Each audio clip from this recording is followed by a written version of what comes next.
Back at it again with the reacting to true stories scary animations. Everybody get your blankets, okay? It's about to get creepy. And you already know, boy, you better get that out of here. If you guys like this series, then go ahead and click the subscribe button in 4 seconds. 4, 3, 2, 1. Did you click it? All right, we're good. And everybody make sure to subscribe to MJV Animations. They're the ones that made these amazing animations we're about to watch. Just click that link in the description below, subscribe to them. MJV Animations. And yeah, comment down below something scary. You can put snakes, you can put haunted houses, or you can put your mama. Let me know. And let's go. My best friend Pamela and I hosted a sleepover at my place last weekend. My parents visited my grandma in Wisconsin, so I had the house to myself. Pamela and I have been best friends since kindergarten. We've done sleepovers many times before, but as this is our final year of high school, we decided to make this one special. And unfortunately, it turned out to be a sleepover to remember for the rest of our lives. Another classmate, Corey, joined us. We turned on some music and started talking about our plans. I was having a conversation with Corey when Pamela said, "God, you guys are so boring." Oh, really? Then show us how much fun you are. I have an idea. What?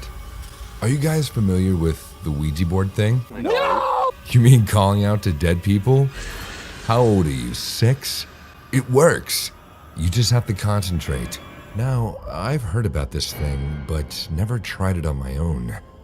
I thought for a second, and then said in a confused tone, "But I don't have a Ouija board." "I can make one. Just need a few basic things." She took a piece of cardboard and pasted a white paper on it.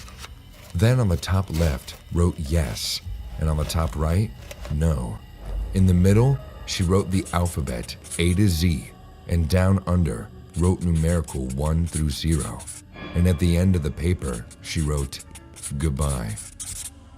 Whoa, this looks spooky. That's the fun. Ugh, Get me her a glass face. from the kitchen. Corey went to get a glass, and I sat there thinking, what the hell are we doing? Once Corey brought the glass, Pamela took out a half-empty bottle of wine from her backpack. What? Where'd you get that? Stole it from my dad's cupboard. She filled the glass with wine and drank it in one go. She then filled it again and gave it to Corey. Corey, too, drank it without hesitation. But when she gave me the Peer glass pressure. of wine, I felt kind of worried. "Pamela, I don't think this is a good idea." "Come on, it's just one glass." "Yeah, Beth, don't be a chicken." So I drank it just to get it over with. Pamela turned off the lights of my room. The pale moonlight coming from my window was enough to see around. We sat down in a circle and placed the board right in the middle.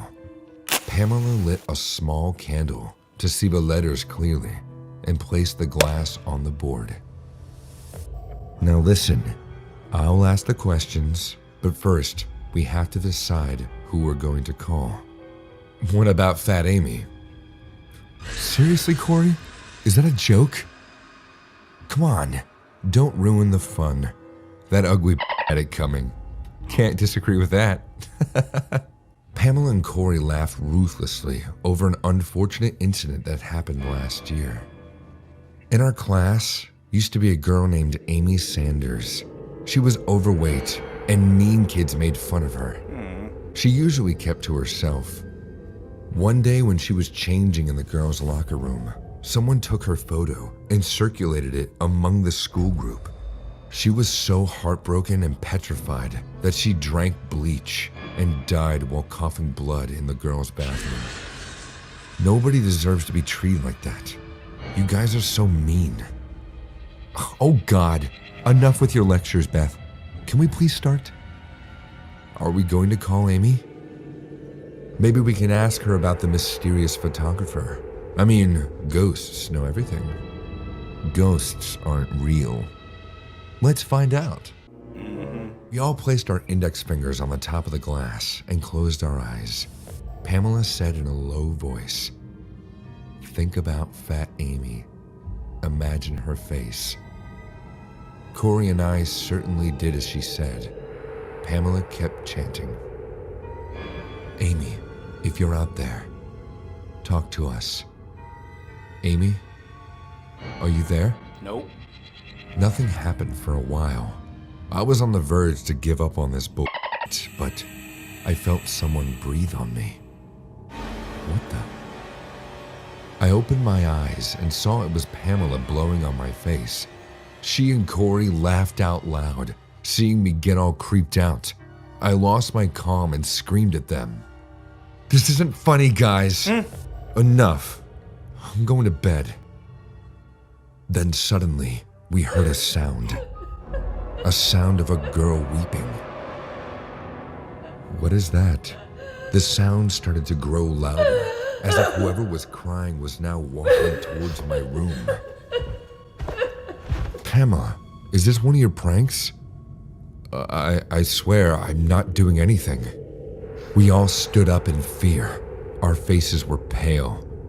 I know it very well that there was no one else in this house except for the three of us. And even if someone enters, the door alarm will buzz like crazy, identifying a break-in. Our heartbeats got faster as the sound came closer each second. At one point, it was so loud that I could tell someone was standing right on the other side of my bedroom door. My throat was dry. All of our eyes were on the door, waiting for the unknown person to walk in. Suddenly, the sound stopped, and the door creaked open. The movement was so slow that I thought my heart would stop at any minute. But as the door opened, we saw nothing but pitch black darkness. Girl, run.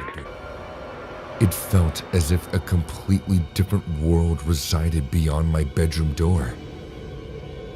Oh my God. Pamela and I turned towards the Ouija board left on the ground, following Corey's eyes, and what I saw made my stomach drop. The glass had started to move slowly. With wide eyes, we watched the glass move chronologically. H, E, L, L, O. She's here. Is this happening? Amy. Run! Is this you? The glass moved to yes in one swift motion. Pamela grabbed my hand in fear. She said in a broken voice, We better move it to goodbye."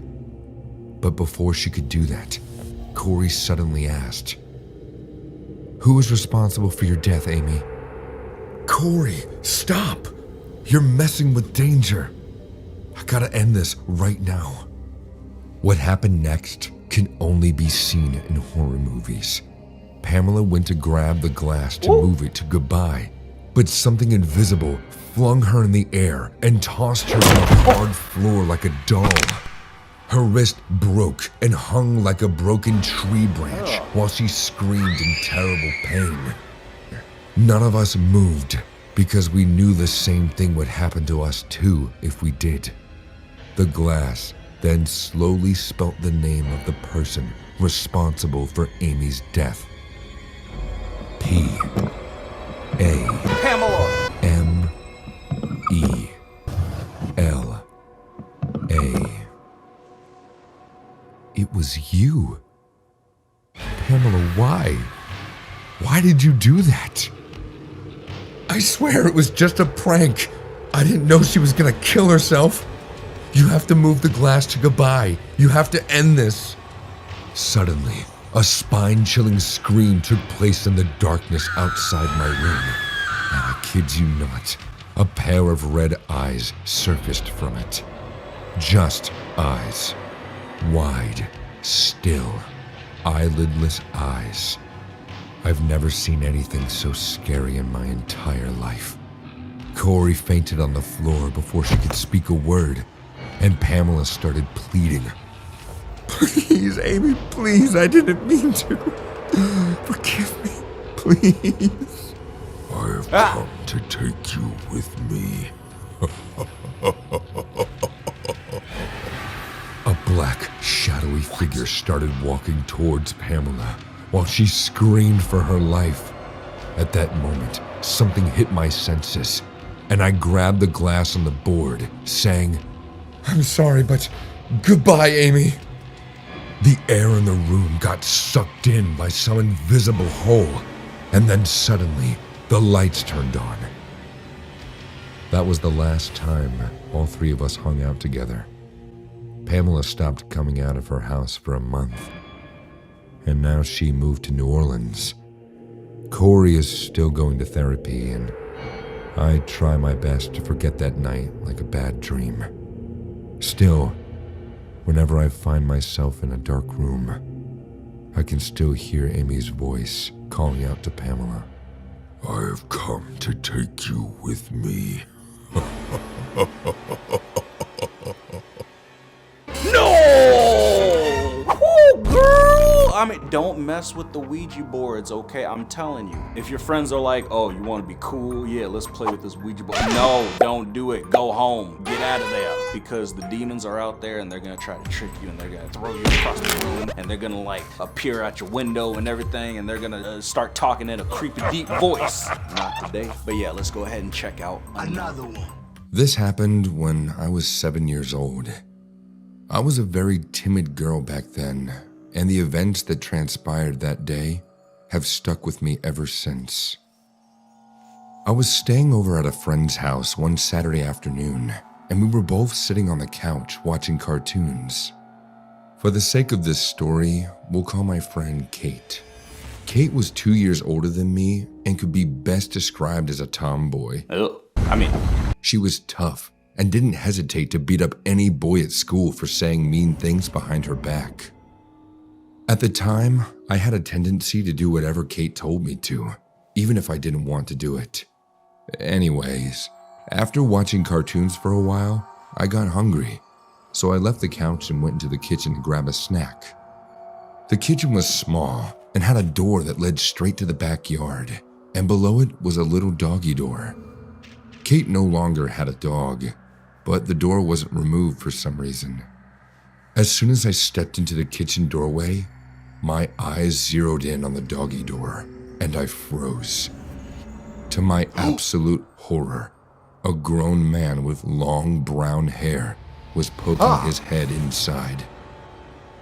I couldn't see his face, just the top of his head as he was looking up at the doorknob, probably trying to see if he could reach it. I quickly and quietly ran around the corner to hide. Thankfully, he didn't see me as much as he was too busy trying to squeeze his arm through the door. Kate's parents were out shopping at the time, so we were both home alone with this guy trying to break in. And it was here that I made my first mistake.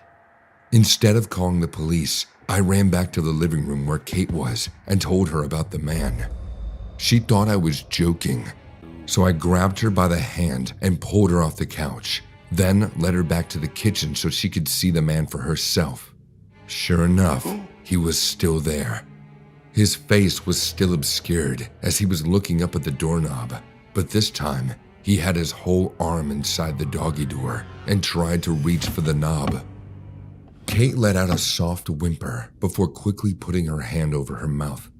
It was the first time I saw her look so scared, but she looked back at me. Her fears seemingly went away.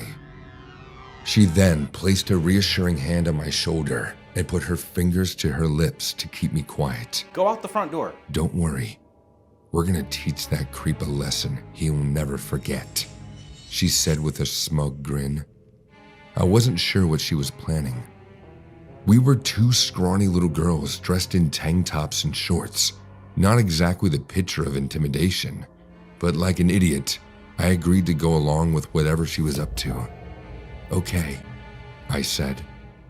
Great, we're gonna have to sneak up on this guy, so do what I do and follow me. Hit him with the bat. Quiet, she said before walking into the kitchen with me close behind. Even though we tried our best to be stealthy, our feet squeaked loudly across the floor with every step we took. Kate's mom must have cleaned the floor recently, and since Kate and I were both barefoot, the squeaking was twice as loud. We stopped and looked at each other nervously for a moment, thinking we were done for. But fortunately, the man's constant fumbling with the locked door blocked any of the squeaks we made. So by sheer dumb luck, he wasn't alerted of our presence, even though our footsteps were as loud as an incoming freight train. My heart raced as we continued walking forward, getting closer and closer to the intruder. The man hadn't noticed us yet, but he yanked his head and arm out after seemingly giving up on reaching for the knob. Kate sighed in disappointment, but I'd figured he'd be back to try again. She then sat down in front of the doggy door while I sat beside her. As soon as he pokes his head in, we're gonna kick him as hard as we can. Kate snickered as she raised both of her feet off the floor and bent her knees back, preparing them for the kick. I did the same, and we both just stayed in that position, waiting for the man to return. No more than 20 seconds passed before the doggy door flapped open again, and the man popped his head in, this time giving us a good look at his face. We didn't kick.